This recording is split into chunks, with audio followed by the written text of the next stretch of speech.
Bonjour, bonjour, je suis très heureux de vous retrouver ce matin, parler de l'actualité de la crypto-monnaie et du monde merveilleux de la blockchain. Alors, ce matin, nous allons parler de Binance et de son stablecoin, le BUSD, voilà, qui est attaqué par la SEC. Ensuite, nous allons faire une excursion sur Shiba, en parlant un peu du Shibarium. Et puis, nous allons faire un petit point sur Baby Doge, Floki. Et nous allons terminer par une anecdote sur voilà, Little Rabbit. Voilà, ça sera une vidéo assez intéressante. Alors, suivez jusqu'à la fin. Pour ceux qui viennent de nous prendre en marche, activez les cloches de notification. Voilà, abonnez-vous pour ne rien rater des prochaines vidéos. Ok? Si vous ne le savez pas, Binance est attaqué actuellement par la SEC. Alors, c'est pas une attaque, on va dire, frontale. L'attaque est par intermédiaire. Alors, c'est indirect en passant par Paxos, qui est voilà l'entreprise qui fait l'émission des BUSD, une entreprise américaine. Alors, cette entreprise-là a été sommée par voilà, cette entreprise, voilà, le gardien américain qu'on appelle la SEC, voilà, d'arrêter toute émission de BUSD. Alors, Paxos a fait des annonces concernant ceci. Alors, l'annonce que Paxos a fait par rapport à cela, alors nous allons vous lire l'annonce ici. Alors, la SEC intime à Paxos l'arrêt d'émission voilà, de stablecoin BUSD via une lettre exécutoire. Alors, violation des lois sur la protection des investisseurs. Alors, Paxos fait cette annonce. Voilà, Paxos cessera d'émettre de nouveaux BUSD conformément aux directives, voilà, et en étroite collaboration, en étroite coordination aussi avec le département des services financiers de New York. Tous les jetons BUSD émis par Paxos Trust ont et seront toujours soutenus un pour un, c'est-à-dire une pièce Paxos pour une pièce en dollars aussi pour un BUSD. Voilà, avec les réserves en dollars américains séparées. Voilà l'annonce que Paxos a fait. Voilà. Alors, tout ça pour vous dire qu'il n'y a pas de feu à la demeure. Alors, il n'y a pas de quoi, voilà, paniquer. Voilà ce que Paxos nous dit ici.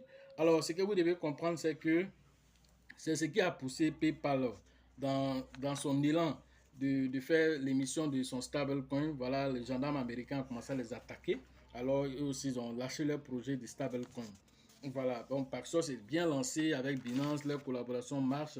Alors, comme voilà, Binance, ils se sont attaqués à FTX. FTX a fait des conneries. Au lieu de se concentrer sur ça actuellement, ils sont concentrés sur le leader du marché aussi pour lui créer des problèmes. Parce qu'en vérité, comme je l'ai dit, les gens ne sont pas prêts pour les crypto-monnaies. Or, les stablecoins, en vérité, eux aussi, ils sont même plus importants même que comment on appelle, la monnaie fiduciaire. Parce que la monnaie fiduciaire est limitée, voilà, par le fait que c'est physique. Alors que la monnaie virtuelle stable qui est adossée au dollar, c'est comme si, en fait, tellement comme il est numérique, donc il se trouve partout dans le monde, il est plus exploitable et plus facile de l'utiliser partout dans le monde.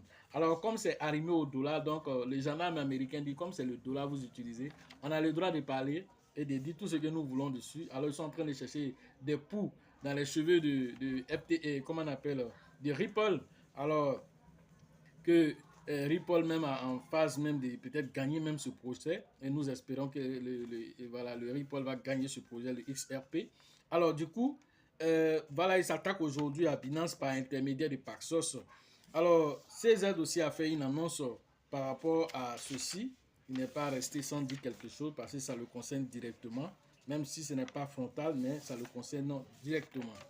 Alors, les CZ aussi, en parlant de ce qui s'est passé, voilà ce qu'il a dit. Nous avons été informés par Paxos qu'ils ont reçu l'ordre de cesser de frapper de nouveau BUSD par le département des services financiers new-yorkais. Paxos est réglementé par ce service. Le stablecoin BUSD est entièrement soutenu et géré par Paxos. Paxos continuera d'assurer le service du produit et à gérer les remboursements. Voilà ce que comment on appelle, CZD. Alors, Paxos nous a également assuré que les fonds sont SAFU, voilà, en sécurité, et couverts par leur banque et leurs réserves sont auditées par plusieurs cabinets. Voilà ce que CZ nous dit ici. Alors pour dire que voilà, ils ont été rassurés par Paxos, l'entreprise d'émission du BUSD, que bon voilà, leurs fonds sont en sécurité, la banque garantit cela. Chaque dollar qui vont, chaque dollar BUSD est arrimé à un dollar réel, voilà, à sa valeur réelle dans leur fonds de sécurité. Alors, ce qu'ils ont déjà fait, alors sera toujours soutenu par le dollar. Maintenant, ils vont arrêter toute émission nouvelle de pièces. Alors, ce qui va, Binance va devoir trouver autre stratégie et je sais qu'ils sont déjà en train de travailler là-dessus. Alors, tout ceci pour dire qu'il n'y a pas de feu à la demeure. Alors, tout est sous contrôle. Voilà, apparemment, tout est sous contrôle et je suis sûr que Binance est très rusé. Voilà, CZ est très rusé puisque lui-même, il a travaillé chez Goldman Sachs. Donc, tout ce qui est rudiment bancaire, il est au courant de ça. Il a quitté une banque pour venir lancer Binance. N'oubliez jamais cela. Alors, tout ce qui est régulation, il est informé. Il a même débauché certaines personnes qui travaillaient à la SEC. Il a pris des anciens même de la SEC pour venir faire tout ce qui est réglementation autour des Binance. Alors, vous comprenez que ce n'est pas quelqu'un qui n'est pas sachant. Alors, c'est des choses qui peuvent arriver. Et donc, du coup, comme on ne peut pas l'attaquer frontalement, alors on va directement s'attaquer à plus faible que lui. Alors, du coup, si on t'attaque à son partenaire, c'est comme si c'est à lui on s'attaque. Voilà ce que les gens sont en train de faire. Si on essaie de s'attaquer à ton allié, c'est comme ça à toi on s'attaque directement. Voilà, donc voilà, le combat est lancé. Voilà, donc du coup, les gens sont en train de tout faire pour affaiblir, voilà, les crypto-monnaies. Mais nous allons tenir bon. Voilà, nous allons soutenir aussi Binance pour qu'ils gagnent cette guerre. Parce qu'aujourd'hui, quand on a des pièces, quelles que soient les pièces, quand on va les vendre, ces pièces, on va les recevoir en truc peut-être en BUSD, on peut les recevoir en USDT, on peut les recevoir voilà, dans n'importe quel stablecoin. Alors, si ces stablecoins sont attaqués et qu'on décide désormais que les stablecoins ne sont plus autorisés, alors ça va causer beaucoup de problèmes. Pourquoi? Parce que les crypto-monnaies sont assez volatiles. Comme les crypto-monnaies sont volatiles, une fois que tu as vendu tes Shiba, que tu as eu par exemple, tu as vendu par exemple sur PancakeSwap, alors, ou bien, je ne sais pas, sur Binance, tu as eu ça en Bitcoin, tu as eu ça, je ne sais pas, en BNB, ou bien, je ne sais pas, en XRP, n'importe quelle pièce. Alors, ces pièces sont assujetties au marché. Alors, à ce qu'on appelle la fluctuation du marché. Alors, il peut descendre. Alors, si tu as tes 20 000 dollars, tes 100 000 dollars, alors, si le marché commence à chuter pour une annonce bête, quelque chose qui a été fait, alors le marché peut rentrer dans l'euphorie et puis descendre. Alors, de 100 000 dollars, tu peux te retrouver facilement à 10 000 dollars sans te rendre compte. De 10 000 dollars, tu peux te retrouver à 1 000 dollars. De 1 000 dollars, tu peux te retrouver à 100 dollars. Pourquoi le marché subit, voilà, de ce qu'on appelle les affres. Voilà, tout ce qui est fluctuation, tout ce qui est spéculation. Alors, pour éviter cela, une fois que tu as vendu tes pièces, tu les mets en stablecoin, que ce soit le BUSD, que ce soit, comment on appelle, l'USDT, voilà, que ce soit le DAI. Voilà, plusieurs stablecoins existent. Alors, c'est pourquoi aujourd'hui, ne soyez pas pressés. Alors, je fais en même temps une excursion sur le Shibarium. Alors, c'est pourquoi ne soyez pas pressés pour que le Shibarium arrive. Vous voyez, le Shibarium veut faire ce qu'on appelle, voilà, l'arrimage que le Shibarium veut faire, ce n'est pas directement au dollar, mais il veut faire à travers peut-être d'autres crypto-monnaies. Voilà, il veut faire à travers peut-être d'autres crypto-monnaies algorithmiques, un peu comme Terra Luna avait fait, mais avec plus de sécurité derrière. Alors, pour faire ceci, alors il faut une blockchain assez solide, qui n'est pas faillible, qui n'est pas une blockchain que, voilà, qui est, je sais pas, qui est poreuse. Alors, une blockchain qu'on peut voilà, rentrer, sortir, il faut que ça soit imperméable. Alors, pour que cela soit fait, il faut assez de temps pour que cela soit fait. Alors, pendant ce temps, une crypto-monnaie stable sera lancée, voilà, à partir comment on appelle, de cette blockchain. Alors, si le stablecoin de Shiba, le SHI, sera lancé, alors si ce SHI-là, par rapport à la blockchain n'est pas solide, vous ne pensez pas que ça va avoir un impact sur le SHI, alors que sera le stablecoin de Shiba. C'est pourquoi il faut être très patient, ne soyez pas pressé, parce que ceux qui pensent que, voilà, lorsque le Shibarium va sortir, c'est juste pour venir faire monter le Shiba en flèche.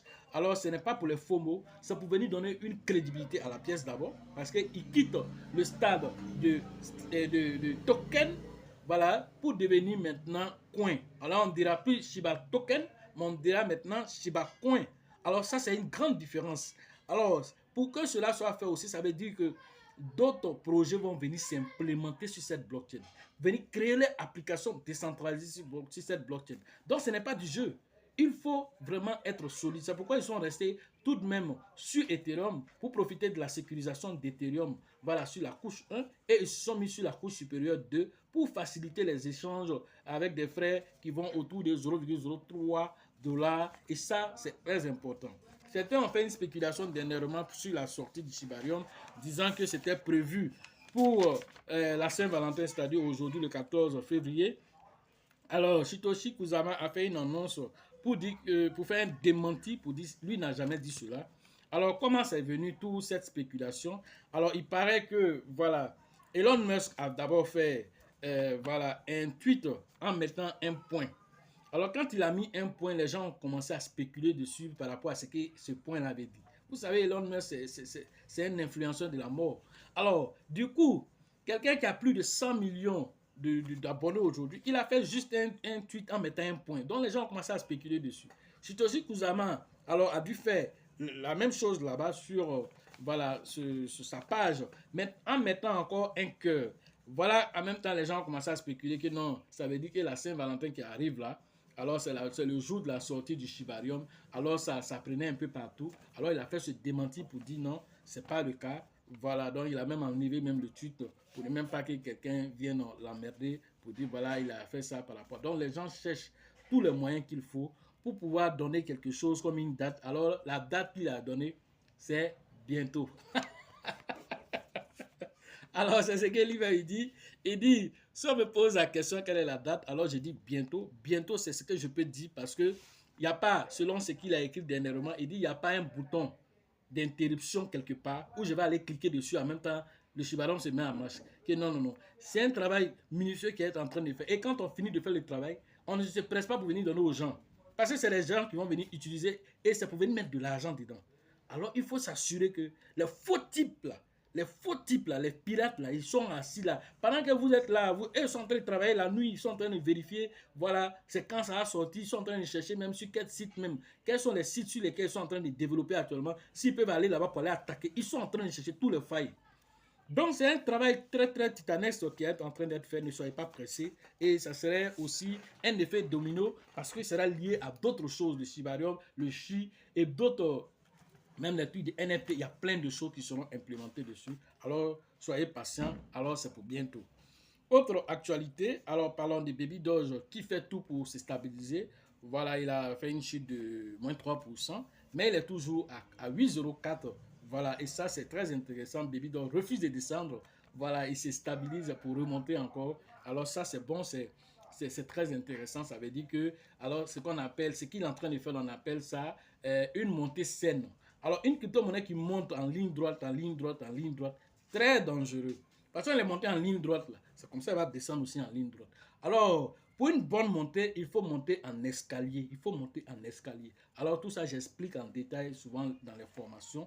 Voilà, pour que vous compreniez pourquoi ce qu'on appelle une montée saine et ce qu'on appelle une montée vraiment qui est liée au FOMO. Alors, c'est très dangereux. Voilà, si vous ne savez pas tous ces détails-là sur les courbes et que vous partez vous jeter dessus pour passer quelqu'un venir une pièce en train de monter, alors tu ne sais pas ce qui est en train de se passer. Ok, donc Floki aussi, voilà, lui il est monté de 10%. Alors lui il est à 4,023 à l'heure de la vidéo. Voilà, il est monté de 10%. Lui aussi, il refuse de descendre. Voilà, pendant que le Bitcoin aussi fait son yo-yo, qui cherche à descendre même carrément. Mais ces pièces-là sont en train de lutter pour rester stables. Alors, maintenant, une autre information, une anecdote sur Lighter Rabbit. Alors, Lighter Rabbit aussi était monté dernièrement. Alors, certaines personnes ont cherché à swapper. Voilà, ils n'ont pas pu, ils n'ont pas pu swapper. Voilà. Alors, ils voient la pièce monter. Ils voient peut-être à 200, 300 $. Ça, c'est ce qu'ils lui voient peut-être. Maintenant, quand il veut aller swapper, là, c'est zéro. Il ne peut pas. Il n'y a rien. Soit il va aller voir quelques centaines de dollars, il va aller swapper, alors on ne dit pas de liquidité. Alors pourquoi ça ne doit pas vous étonner? Et c'est ce que je dis ici tout le temps. On ne se jette pas sur une crypto-monnaie parce que voilà, il faut payer, il faut payer. Non. Il faut vérifier certains paramétrages d'abord. Parce que le jour où tu vas venir vendre là, il faut être sûr qu'il y a la liquidité dessus. Et je vous ai dit, si Shiba Cozy c'est zéro. Lighter Rabbit c'est zéro. Je vous ai déjà dit ça ici. Ce n'est pas une négociation qu'on fait dessus. Donc, si tu allais pour swapper, si c'était 100 dollars que tu voyais, que tu t'as dit c'est 10 dollars pour prendre. Mon frère, il faut prendre ça d'abord. Hein. Il faut prendre ça parce que tu n'es pas sûr que demain, quand tu vas venir trouver même les 10 dollars. C'est pourquoi en même temps, je rebondis pour dire qu'il faut respecter les pièces comme Shiba. Il faut respecter Baby Doge. Il faut respecter Floki. Ce n'est pas n'importe quelle pièce. Alors, il y a plein de pièces qui sont sur le marché maintenant par rapport à la baisse du Bitcoin qui a 16 000 dollars. Alors, il y en a même, on ne peut même plus les regarder. Ils ne s'affichent même pas. Ça veut dire que les API là, ne peuvent même pas être de donner d'informations à CoinMarket ni à CoinGecko pour dire même qu'on puisse afficher même le prix. Pour comprendre là derrière que plein de crypto-monnaies sont déjà décédées. Les crypto-monnaies qui sont décédées en 2020 et 2022, alors ça fait plus de 3000 crypto-monnaies. Si vous n'avez pas votre crypto-monnaie Shiba dedans, vous n'avez pas Floki dedans, vous n'avez pas, je ne sais pas moi, Baby Doge dedans, alors respectez ces pièces-là. Alors vous devez renforcer même vos positions dessus parce que ça veut dire ils ont traversé l'hiver crypto et continuent même de traverser l'hiver crypto en restant valides, en faisant des chiffres assez extraordinaires. Baby Doge, vous avez vu plus de 60 comment on appelle, millions qui a été stocké sur son swap. Alors, avec aussi l'innovation qu'il est en train de mettre en place aujourd'hui, 5 pour 1. Alors, tout ça pour montrer que, voilà, Baby Doge va continuer aussi à brûler des pièces aussi pour faire des surprises assez agréables. Baby Doge risque de surprendre les gens cette année-là. Alors, ne soyez pas étonnés de le voir en train de faire des exploits. Alors, il est en train de courir à côté de son vieux père Shiba. Alors, soyez très serein, ne vous embrouillez pas. Alors, je vais même faire une vidéo sur certaines crypto-monnaies sur lesquelles les gens s'embrouillent actuellement. Il y a une crypto-monnaie qu'on appelle Core DAO. Peut-être je vais faire une vidéo là-dessus pour donner quand même mon avis sur la question. Voilà. Donc, voilà ce que je pouvais vous dire aujourd'hui sur l'actualité des crypto-monnaies et le monde merveilleux de la blockchain. Voilà, pour ceux qui veulent faire la formation en ligne, le numéro se trouve dans la description de la vidéo et sur la vidéo. Voilà, rentrons en contact pour profiter de l'écosystème merveilleux des crypto-monnaies. Alors, la formation au niveau d'Abidjan, 5e édition, c'est avec le leader Bill, le leader Georgette et le leader Elisabeth pour vos différentes inscriptions. Au niveau des centres pétrole, c'est prévu voilà, le 7 et le 8 avril prochain. Donc, rentrons en contact avec le leader Sengo et le leader voilà, TB Joseph voilà, pour vous inscrire. La formation au niveau voilà, du côté de Mans, c'est prévu en ce moment, alors le 14 et le 15 avril, juste après San Pedro, voilà. Rentrons en contact avec le grand leader qu'on appelle Nyawa pour vous inscrire.